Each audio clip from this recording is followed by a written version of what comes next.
to Discovering Journeys, the podcast where individuals from all walks of life come together to share their experiences. I am your host, Sujala, and in each episode, I bring you unique perspectives from those who have embraced change and growth. Whether you're seeking inspiration, fresh insights, or simply curious about different life paths, this podcast will connect you with journeys that resonate and inspire. Please note, the content shared on this platform is solely for educational, informational, and entertainment purposes. The opinion shared by the guests are their own personal views, as it is based on their personal journeys and should not be construed as professional advice. Thank you. Here is a candid conversation as we sit down with Urmi Hossain, a global citizen with a story that spans continents and cultures. Bengali by blood, Italian by birth, and now thriving in Canada's financial services. She is the author of Discovering Your Identity, a rebirth from interracial struggle, a deeply personal exploration of her experiences navigating identity and belonging as a third culture kid. Urmi is a CFA and CAIA charter holder, a passionate mentor, a polyglot, and a fierce advocate for women's empowerment. From leading social media efforts at Women in Leadership's Victoria chapter to managing impactful campaigns at Femme Influence, she is making her mark in more than one ways. In this episode, Urmi takes us through her unique journey as a third culture kid, sharing how her multicultural upbringing has shaped her worldview, her work, and her passion for empowering others. Whether you are curious about identity, raising a third culture kid, or finding your place in the world, you won't want to miss this conversation. Let's begin. Hello, Urmi. Welcome to my podcast. Hi, Sajala. Currently, what do you do in Canada? I currently work. I work in the financial sector. I've been in the industry for about 8 years. I love every part of it. And I also have like a lot of passions and hobbies and side projects that I dedicate my time to. So I am like a self-published author, blogger, YouTuber, mentor. So I do a lot of things. I'm a big advocate of women's empowerment. Were you always interested in finances, or at what age did you pick up this keen passion to pursue as your career? I don't know if I don't know if I would say I was always interested in finance. I would definitely say no, I was not. It never crossed my path. Like it never crossed my mind actually. It just happened by chance that I had finance as my minor back in university, and then I did not like my major back in the days. And so then afterwards, what happened is I was like, oh, let me try to change and see if I might like finance. And so that's how I went and switched to the finance major. And I always say it was like love at first sight because I just enjoy like going to classes, listening to my professors, taking the exams. Like for me, everything came very effortlessly. What's that one aspect that people who are non finance people get it wrong about the finance people career wise? That's a good question. Definitely, what they say is that which okay. Here's the thing: it does not apply to me, but it does apply to a lot of finance students, which is what you have studied is never what you are doing in your at your work. And then the other thing is that every person that is in finance, like every person who's not in finance and sees someone who's in finance, they think they're like super rich just because they're in finance. Mhm. None of it is true. Like none of it is true. Like we get it, like we're good at managing money and stuff like that, but we're not like super rich. We're not millionaires. We're not billionaires. I think this is the wrong conception that people who are non-finance have about us. I think it has stayed for ages, right?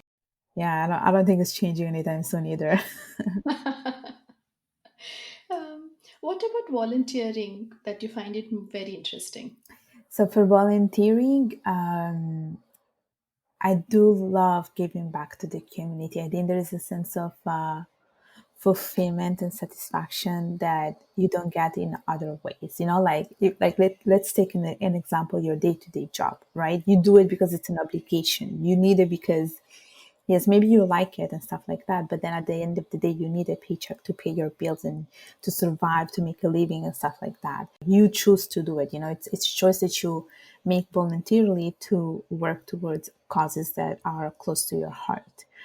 And there's a lot of fulfillment that comes with it because you're giving back and helping someone and hoping that you're inspiring other people as well. And so, like when I volunteer and I say that I'm able to help someone, when I say that I'm able to bring a smile to someone's face, like it brings me a lot of joy. I feel like I actually made a change. What are the topics or causes you support? So basically, it's all under the umbrella of women's empowerment.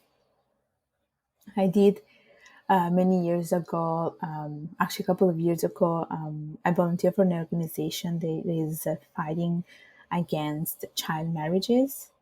And so that has been, I think that has been really important for me because in Bangladesh, for instance, there's still like child marriages in other Asian countries too.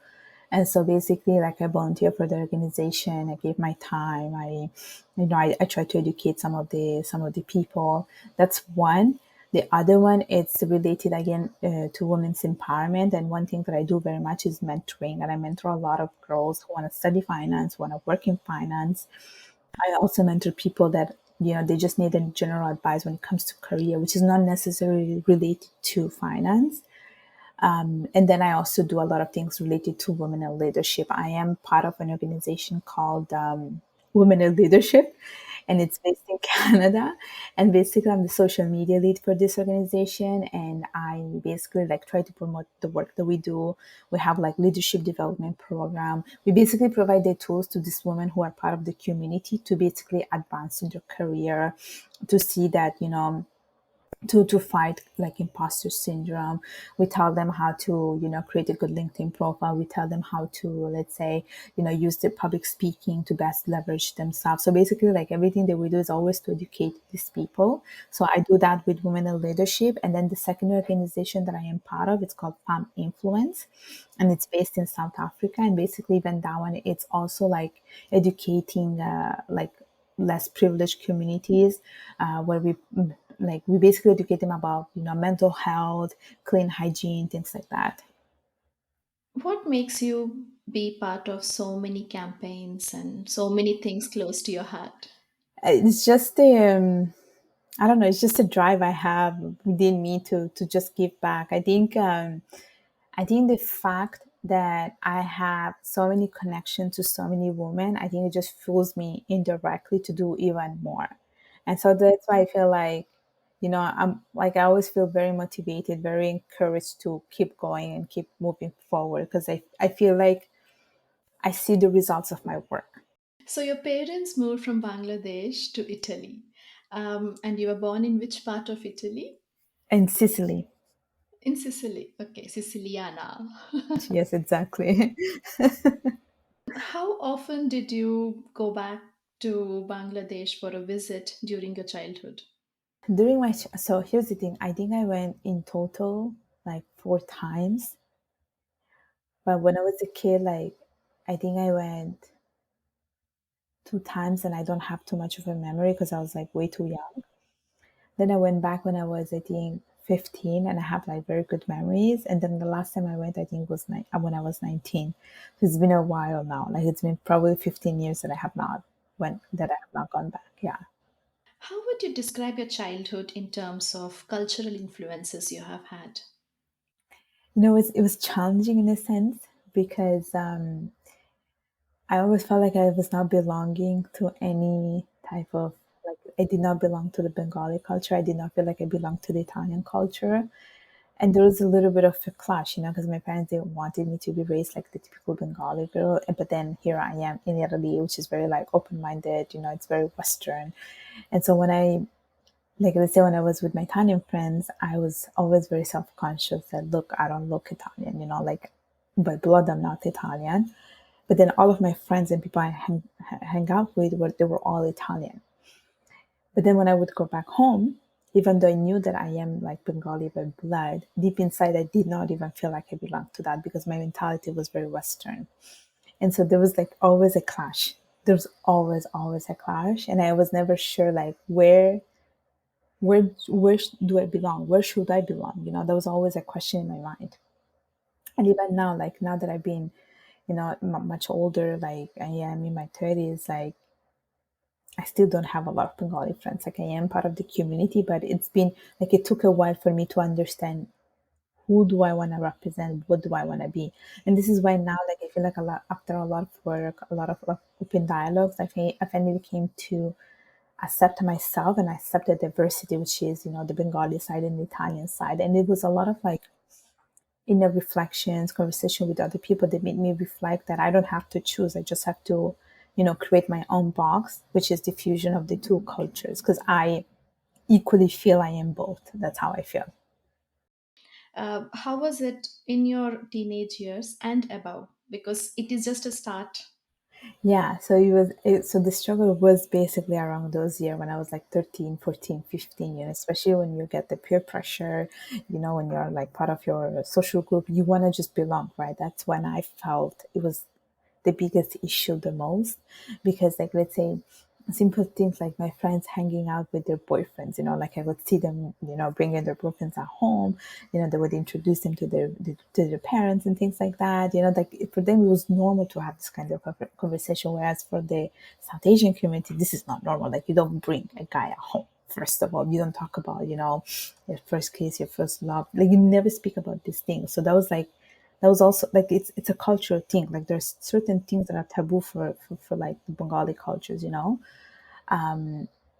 so during those periods I think I struggled the most because like I feel like I wanted to live the life of a typical teenager, but I never had that kind of life. Like I was always very aware that I have to be careful about what people say if I do certain things that are considered wrong for the community. So I would never like, let's say, go out and hang out with my friends. I would never like have a sleepover, or I would never, let's say, go to, I don't know, to a club, go to the movies. Like I would never do any of those simple things because there was a perception that if you do these things people will start thinking bad about you. So I feel like that was like for me the biggest struggle. And then when I moved to Canada, that was also like a struggle too because people would ask me, "Oh, where are you from?" And I never knew what to answer. Like, do I say I'm Bengali? Do I say I'm Italian? What do I say? And I never wanted to spend like 30 minutes explaining them my history of my, like this is how my parents moved, this is how I was born, this is how I moved to Milan from the south. Like, I never wanted to explain all of these things, but I always ended up explaining the stuff because people could not understand like where my identity was coming from. So it was a struggle when I moved to Canada. How long you have been staying in Canada? It's been 10, 15 years. It's been long. So coming back, was there a situation where you faced or handled a cultural misunderstanding where you had to explain yourself? A cultural misunderstanding. I mean, if this is a thing. Okay, let's talk a little bit about Bangladesh. I think a lot of people always think that if you are Bengali, they automatically assumes you're Indian or Pakistani. But and then even there, I had to like explain the history of like Bangladesh and India and Pakistan. How they were one big countries, and explain the similarities and the differences. And people always assume that, like they just assume that, oh, you're Bengali. Even you even tell them you're Bengali, but then they're like, oh, like there's this girl from India. But I'm like, no, no. It's like it's different. There are different things. Both countries are two distinguished countries. So that was one thing. And then the other thing, when it came from the Italian side, it was very funny. Okay, this one from the Italian side, because basically because I would always tell people that I am Italian Bengali, but I don't think people would realize that some of the things they would tell me, it would also offending me too. So there is like even recently someone asked me, "Oh, are Italian like racist?" And I'm thinking, but you're talking to someone who's Italian, and I would always thinking like, are you not aware that you're asking this person directly to an Italian? And so people like I had to like literally I had to point it out with someone, like you have to be careful about what you're saying because at the end I also consider myself Italian. So if you're saying, "Oh, are Italian considered, are they considered racist?" Then you're pretty much ignoring everything I told you about my identity. So They like picture yeah, Italian means they have to look like this.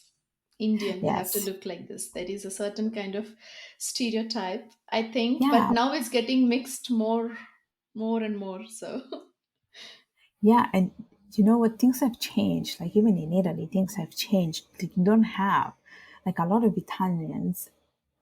It's not the stereotypical Italian. Like you have like mixed races kids. You have, okay. So there is a girl that I follow, and her parents are basically from Asia. They're Chinese, and she's born and raised in Italy, like me, and she feels very much Italian, But every time people look at her, they just assume that she's Chinese, and she's like, "No, I'm not," because I feel very much Italian, and you can see that she is very much Italian. Like I can relate to her story because the way she acts, the way she talks, the way she, moves her hand. I'm like, "You're so Italian," You're so Italian.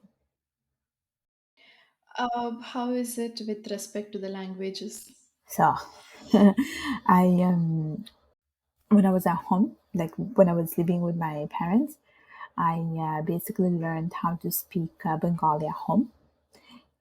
And then as soon as I like started to go to school, I started to learn Italian, of course. So I always say like my mother tongue is Bengali and my adopted mother tongue is Italian.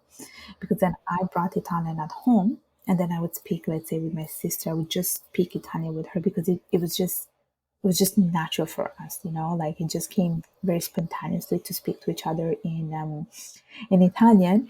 And I would even speak Italian with my, let's say, my cousins who were like born and raised in Italy. And then with my friends, I would speak Bengali, but then I would throw some like Italian words because like I was so used to it that my mind was always thinking in Italian, and I always think in Italian. Like I count in Italian. I do everything in Italian. Yeah, your schooling is in Italian, so it does have a huge influence, right?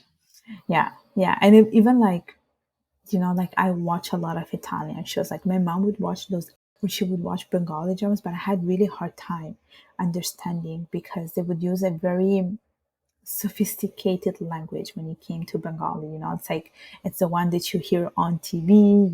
They use a very like particular language, and this is like one of my biggest regrets in a way. Like I wish my parents took a bit more time to teach me proper Bengali, like how to write it, how to read it. Like this is one thing that I wish I knew better because I think would have made me much closer to, my culture. I am raising a third culture kid myself, so I can relate to it a lot of things. At this point, it is like I tell him to the importance of mother tongue and everything, but he wants to take up English and French more and everything. I'm like, one day you will thank me. It's important. Let me tell you, it's very important what you're doing because, it's an asset. It's just going to be an asset for him, like you can learn, you will of course learn the languages of the places where you're living, but the one that like the language for your parents, you can only learn it from them. There's no other place, and the more you know languages, the more knowledgeable you are, the more equipped you are, the more of an asset you are, the more of a strength it will be for you. Like how many people can say, I can speak this many languages. Like usually, if you live in a certain country, let's say you live in France, you only know how to speak French. Like what are the chances that someone speaks like a second or third language? It just makes you like it's a competitive advantage. That's how I see it. But it is usually comes later, not when they're growing up. So I'm like, it's okay. Eventually, you will thank me, but right now, take a deep breath and continue doing what I'm doing. Yes, yes, exactly. How has being a third culture kid influenced your life, your relationship, your career, your personality? You know what, this word, third culture kid, I only learned it, I think, probably 4 years ago. And that was after having a conversation with someone, and I was telling her how much I struggle with this, identity issue. And then she's like, yeah, you are a third culture kid, like you are, you were raised in so many different countries, and you're raised in a country that is different from your parents' country. And this is where the struggle is coming from. And I always used to think that being a third culture kid was was a bad thing because you did not you technically don't belong anywhere. But then I saw it as like, you know what, it just makes me more of a global person. Like I can go around and tell people I am a global citizen. And I think personality wise, it just made me a bit more, I would say, more open to things, like more welcoming and more accepting to different things. Because I feel like, you know, when you have so many exposure to different like countries and cultures, you start to have an additional, you know, opinion to things. Like you just don't, you don't have just one vision of things, you know, you have multiple vision of different things. And so I feel like in that sense, I feel like I became much more like welcoming, for instance, and accepting. What was your biggest challenge at home? And secondly, uh, outside. At home, it was, you know, like every time I would, let's say, come back from school and go home. Like I feel like I always had to abide by the Bengali rules, you know, like I had to be the traditional Bengali girls, you know, the one that helped in the kitchen, the one that is like obedient, the one that doesn't go out, the one that listens to her parents, the one that doesn't, I don't know, have a boyfriend and things like that. There was a challenge. Then the struggle that I had outside was that when I was like, let's say, hanging out with my Italian friends, I was very much aware that I did not look like that because, like, aesthetically, I don't have blue eyes, I don't have green eyes, you know, I have an olive skin, you know, I don't have blonde hair and stuff like that.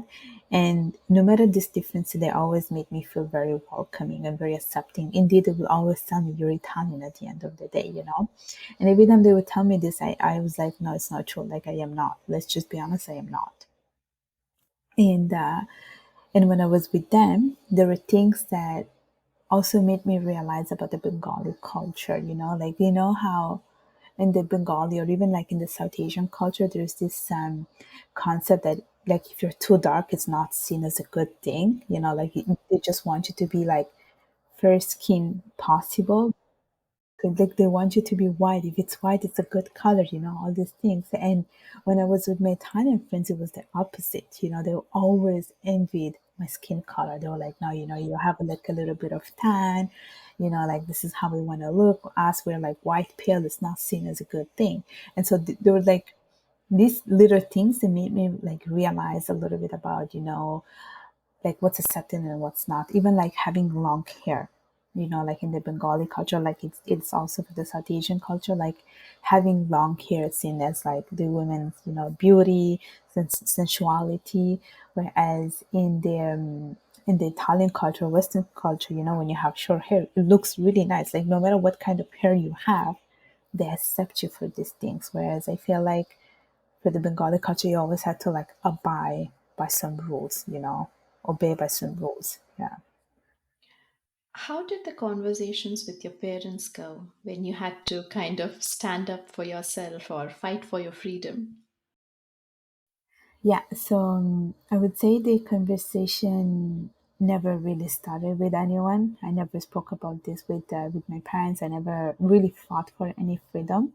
And that's because basically, you know, being a South Asian girl, at the end of the day, I think our job is always to make our parents proud and happy. And we're always seeking validation at the end of the day, you know, like no matter what we do, we always want to get that approval from our parents. And I feel like I've done that. Like I've been always doing that. And there's the whole concept, you know, of like pleasing your parents, doing what they ask you because they sacrifice so much for you. So you also start second guessing a little bit about this kind of thoughts that you have, you know. Do you think that you should have spoken to your parents now, once you have grown up? I still don't because I don't speak about it, but I do think through actions. What holds you back from speaking to your parents about it? I I don't think it's necessary for me to speak out about this to my parents anymore. It's just that I feel like it's always very hard to change someone's thoughts, especially when you have parents coming from a different generation, a generation that is different from the one that you grew in. And I would find it a bit pointless, to the point that, yeah, I can try and, talk about things and make a change. But I also feel like a lot of the time, some parents are very hard to change. They're very much fixated in their generation, in their era, in how things were back in the days. That I think it would be really, really hard to change that. And I think the focus going forward should be just to, change the opinions or how things are viewed for the next generation, I would say. I just made a piece about, the past, and I just let it go, basically. You said that you made peace. I don't think it would have come very easy. No, I don't think it ever comes very easy, especially when it comes to peace. But it's also about, being empathetic to yourself and accepting the reality. I think at the end of the day, like, no matter what you do in life, like, as long as you are being honest to yourself, I think that's what matters the most. I think you also have to be also very respectful about the people around you and not hurt anyone. But I think it always comes down to yourself and what you have chosen to do with your life, I think. Do you think you had to detach a bit, that it's okay to not explain what is your point of view, and then you were able to be okay with this whole dynamics? Yeah, I would say that, you know, detaching yourself, yes. I think it just happened, through actions. And I think it's always safe to, to step back, because sometimes, a lot of the times, some circumstances can be really toxic, and you just want to walk away, put some boundaries, protect yourself, and you automatically, detach yourself. And I think that's okay. That's okay, because I think your sanity comes before everything else. And I think, as a South Asian person, I think it always goes back to, no matter how much you do, you will never be able to satisfy anyone. Like, it's always about, like, it's not enough. Even when it's enough, it's never enough, and there will always going to be, another step for you to make sure that you achieve this enough level. But then, even when you achieve that, it's never okay, you know what I mean? And so, at some point, you just have to let it go, and be like, okay, that's it. I've done more than I could, and you can make everyone happy. That's another thing that I think I have learned as I, grew up, matured, became much older. I learned that, when I was a kid, I used to think that my job was to make everyone happy, fulfill everyone's wishes, make sure that everyone around me, especially your parents, which is something that I would say every single, kid is always trying to fulfill the parents, wishes. And Did they support you in your career?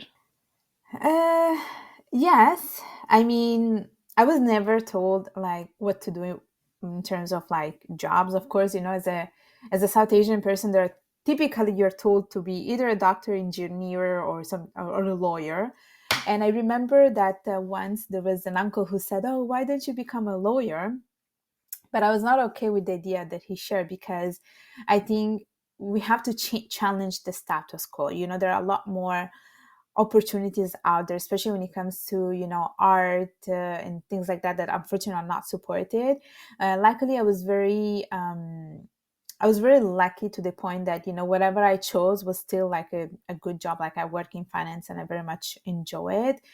But definitely, the fact that I always wanted to study, and I continue to study, was something that I think, at some point, my parents were a bit, sick and tired of it, because I do very much enjoy studying, but they also felt like that, I think, that's enough. Why do you keep continue studying? And I think, in that sense, I was not supported the way I wanted to be supported. Like, I remember achieving, certifications, and not seeing anyone happy about it. And I was thinking, okay, what, like, it doesn't matter at the end. Like, it doesn't matter how much I do, someone will be unhappy about some of my actions, but I still continue to do the things that I love.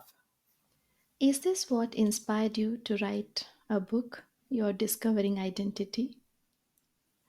No, the book was pretty much inspired by another South Asian, author. She lives in Canada as well. She lives in Toronto. So I read her book called The Confessions of a Brown Girl.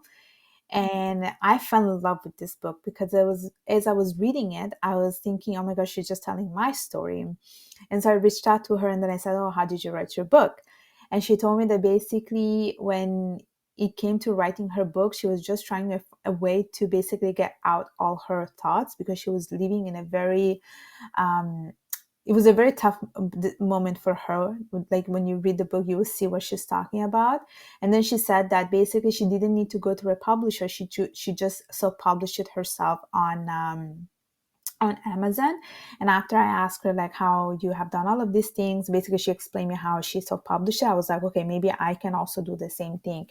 And back in the days, what was happening was that a lot of people were reaching out to me because they wanted to know more about, me being as a third culture kid. And so I was like, you know what, let me just go and write it somewhere. At least I will have it written. And that's how I came with the book, basically. Is advertising or getting the sales is the harder part after you self-publish on Amazon? Yes. Yes. The marketing part is the hardest part. That's why I think, once you have your book out there, you have to find a way to market it as much as possible. Because once you don't market it, like if you don't market or promote your book, no one is going to buy it.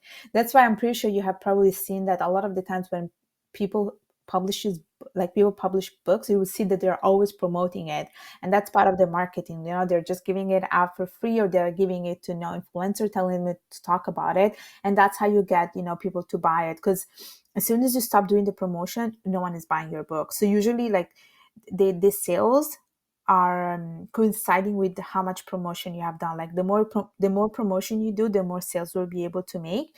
And if you stop doing the promotion, no one is buying your book, basically. Yeah, that's a whole lot another game after you do the work. Yes. We are towards the end of the episode, and I usually ask the three questions. So here it goes. One of your favorite topic to speak is public speaking.